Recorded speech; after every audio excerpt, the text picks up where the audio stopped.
Okay, let's bring in Greg Simons now, who's in Dhaka. He's a Russia politics analyst and a professor of armed conflicts and journalism at Daffodil International University. Welcome to you, Greg. The Danish Prime Minister said she can't rule out Russia being involved. I mean, that's not the same as saying Russia did this. I mean, how hard is it to identify where these drones come from? Well, keep in mind that these same people couldn't figure out who blew up the Nord Stream pipelines in their own territorial waters and currently blame a group of random Ukrainians on a pleasure yacht. I mean, this is an attempt to create a moral panic. Well, we can't prove Russia did it, but maybe Russia did it. So they use this very, I would say, is deceptive and manipulative language. So they're not saying they did it, but they're not saying they didn't do it. Sometimes, though, I mean, you can be pretty certain about something, but you lack the evidence. For example, Poland says that those were Iranian-made Shahed drones that were shot down in its airspace.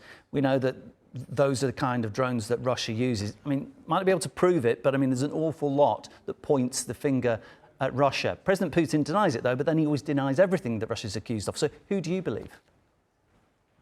I'm more inclined to believe the Russian story. I mean, they were prepared to share the data with the Poles. And the second point, if they have so many drones, why is there duct tape on some of those decoy drones? This would imply that those decoy drones had somehow landed, with a little damage somewhere in some paddock and have been brought back to a flying status.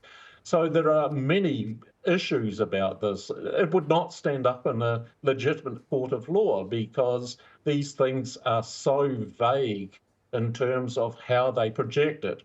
They suggest, they assert, but they do not prove the guilt of the party they accuse. Yeah, I mean, you're right about the evidence, but there's another way of looking at it, which is which country in their right mind would launch an attack like this? Who has anything to gain and who is in a situation where they would want to carry out such an attack except for Russia?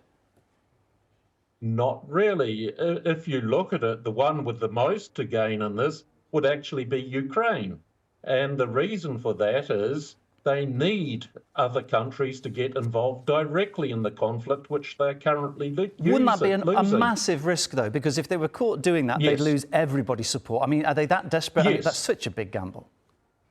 Well, look what the Polish president said. I mean, he was quite clear about it. Ukraine is trying to draw Poland into a direct conflict.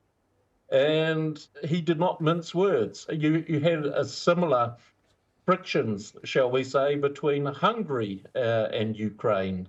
So, I mean, Zelensky's very desperate. He's in a very tight spot at the moment, which he can find no way out with the current state of play in the conflict. Greg, thank you so much. Greg Simons is my guest, Russia politics analyst from Dhaka.